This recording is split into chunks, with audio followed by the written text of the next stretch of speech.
Hey everyone, how are you doing?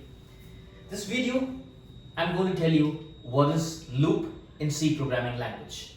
Now loop means what is loop exactly in general, right? Let us go about like the programming language later, but I just want to tell you what is loop. Right? Loop is something repeating the process again and again, right? When I start from here and go to the same end, and I repeat the same process again and again in a cyclic manner, that's called as loop. Right? Why do we require loop in a programming language? Because if I want to do some process again and again, if I want to do some set of process or set of statements need to be repeated again and again. So in that case, I'll be using loop. I don't have to repeat the same state of statements again and again in my program for 10 times.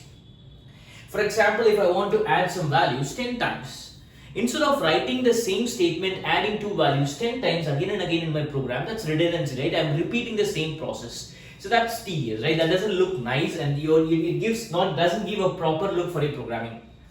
So if at all you want to repeat the process, if I want to repeat some set of process again and again, I better go for loop. But here, one important thing is that your loop should be a finite loop. What is meant by finite loop? It should have a start, and when it starts, it has to end somewhere. If my loop doesn't end, that becomes an infinite loop. If it's an infinite loop, then my program will be keep on going in the same process. It gets stuck in some place. So that becomes an infinite loop. So I don't want to have an infinite loop, but I want to have a finite loop. So it means that I need to start somewhere and I need to stop it somewhere. If I don't stop my loop, then it becomes a infinite loop. Now let us see what are the types of loop that are available in C programming language and how are we going to use it. There are three types of loop. One is for, another one is while, another one is do while. These are the three different types of loop that are available in C programming language. We are going to see these three only. Right. Let us see what is the syntax of this loop and how it works. First, let us see what is for loop and how it works. I'll say for. For has three parts in it, right? For loop has three parts in it. One is initialization, condition, and a post expression. Post expression, and followed by braces, and this is going to be the body of your loop. Now, whatever statements that you want to repeat again and again, if I want some 4 or 5 statements to be repeated again and again, I put those statements inside the loop body so that it gets repeated again and again, right? So now this is your for. This is how your for loop looks. First you initialize, that is your value start, right? You're going to start your process somewhere, and then there is a condition. Based on this condition only, your loop is going to stop. It starts somewhere, it has to stop somewhere. Where it's going to stop? So that's going to be based on the condition. And next is the post expression. So now when I say post expression, based on this expression only, my loop is going to move further, right? So when I start from here, I need to move somewhere and I need to end some point. So the starting point is this and the ending point is going to be defined here. And how I'm going to move, that is mentioned in this post expression. The reason I've given a post expression is it's an expression. It is an expression. The reason for post is that's going to happen later. Something is going to happen later or after some process. That is what called as a post, right? Now when my normal execution starts, right, it goes line by line, first line, second line, third line, and then it comes to the for loop.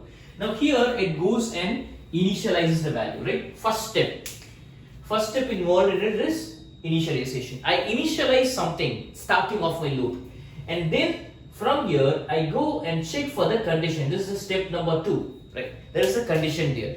So you know already, like which we have dealt in the control statements, whenever there is a condition, it provides you either true or false. So whenever there is a true provided for this condition, when my condition provides true, it enters the loop, execute all statements. This is step number 3. And from here it goes to the post expression and executes the expression. This is step number 4.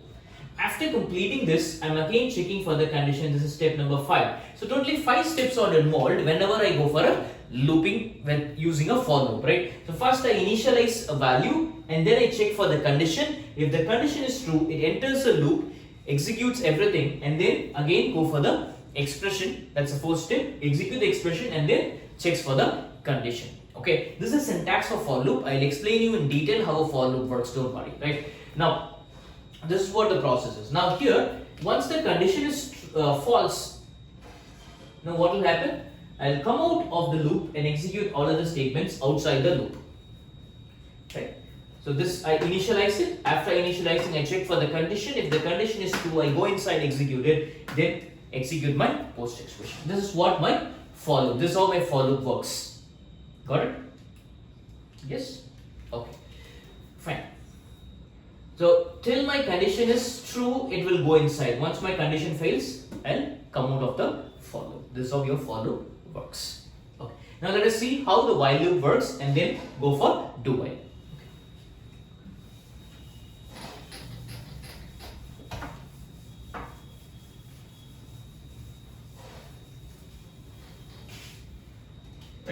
So let us see while loop. While loop, I'll say initialization, while condition, expression. Now here you can see the difference between a for loop and a while loop. In for loop, we had the initialization, condition and the expression to be in the single line itself. But when I say for loop, it doesn't come under like, say when I say while loop, it doesn't come here, right? Everything doesn't come here inside the while loop only. But here, other things are coming as a part of my program, right? Now when execution starts, I initialize here itself, that doesn't come as a part of my looping statement. And after coming to while, it checks for the condition. Checks for the condition. If my condition is true, this is my first step, right? If my condition is true, what do? I enter the loop and execute everything. Now this expression, what we have seen in for loop as a separate step. Now it's not a separate step, it's coming as a part of a body of my loop, right? Now after completing this is my step 2, right? Again I check for the condition, right? This will be repeated till my condition is true. Once my condition fails, I'll come out of the for loop. This is just similar like your for loop, right? So for loop and while loop are almost same. The working condition, the looping statement, everything same. But one thing is that the syntax, right? The for loop syntax, like everything comes under one single line, right? I'll say for initialization, everything comes under part, like, and the number of steps involved in for loop is at five steps which we same, right? Now here when I say while loop, there are only 3 steps. Step 1, checking for the condition. Step 2, execute my loop, and step 3, again check for the condition. This is a repetition. Okay. Now the major difference between for loop and while loop is the syntax of it, or the number of steps involved in execution. Okay. Now next we'll see do while loop and how it works.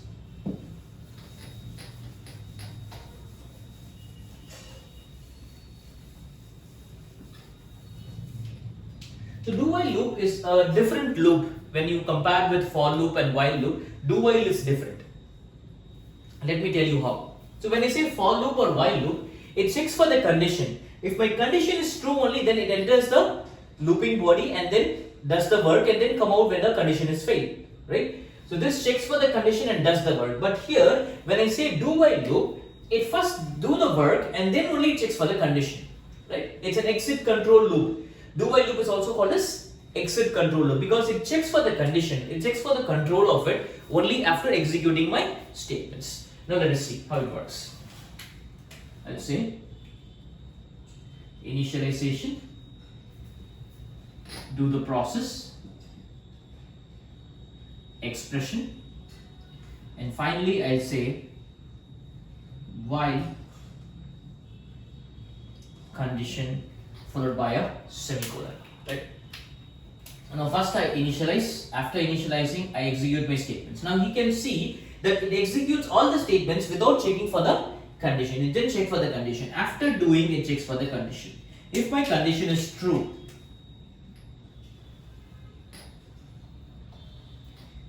right? So till that it will be executing. When my condition fails, it goes to the statement semicolon and then execute all of the statements in sequence. This is how your do while works, right? Do while is little bit different from other looping, right? It checks at least once. It executes the statement at least once, even though my condition is not true. right? It doesn't care about whether the condition is true or not. Even though the condition is not true, it checks at least once. And after doing all the work, only then only it checks for the condition later, right? That's the reason it's called as exit control loop. While exiting only, it checks for the condition. Got it? Okay. Let me write a small program, right, with for, while and do while. The same program and how it works with for loop and while loop. A small program, right?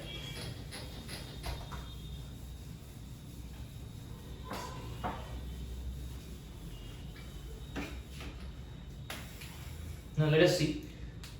Let me write a program for you.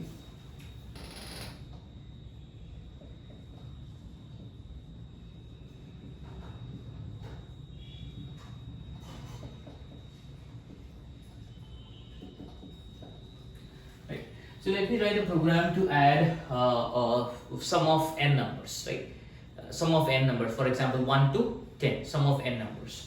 So when I do this, like I may require a loop because I am going to repeatedly add something, right? I am going to repeatedly add some values. Now let me say sum. Let it be initially 0, and let me use a for loop. I assign 0. Sorry. Before that, I have to get input for my n. So scanf %d ampersand n. Now let me write a for loop here for. Let me declare one more variable I, that is I assign 1, I less than equal to n, and I plus plus. So this is what my initialization is. I am initializing my variable I to 1, and I want my loop to go till n. For example, if my n is 10 and my loop will go till 10, right? That is 1 less than equal to 10 condition. As of now, I is 1 less than equal to 10 condition true. 1 less than equal to 10 condition is true. When my condition is true, I'll go inside, and what I'm going to do here is I'll just say sum assign sum plus I. Sum assign sum plus I. Now what do I do? 1 less than 10 condition true, I'll go inside, I'll say sum. What is sum initially? 0 plus 1 is 1. Right? So I do it here for you. Let me do it for you. For iteration number 1, right? My I is 1 initially. The condition checked is 1 less than 10 condition true, and when my condition is true, I'll say sum assign sum plus I. So when I say sum assign sum plus I, that is like sum is initially 0 plus 1 is 1. My sum is 1 initially, right? And then again you repeat, I will be incremented. Now when I do this, it works like this, right? And then checks for the condition. If the condition is true, I'll go inside, execute the statements, and after that I increment my I. When I increment my I will become 2 now, right? And check for the condition 2 less than 10. Condition true, right? So this will be repeated till I add all the values. Once I get 10 less than 10, condition is true, I go inside, add it, and then I increment it to 11. So 11 less than equal to 10, condition false, it will come out. So this process will be repeated until my condition is true. So once my condition fails, I'll come out of the process. This is how I do the program with for loop. If I want to do the same process using while loop, how will I do it? So I'll do it here for you. Let me show the difference. I'll say I assign 1 initialization. I'll say while I less than equal to 10 condition, and here I say sum assign sum plus I, and I say I plus plus. So these set of statements are replaced with the help of while loop. Right? Same process I am doing it with while loop. Now what's the difference? Only the syntax difference. I am going to get the same output, right? So I'll just say printf %d and then say sum.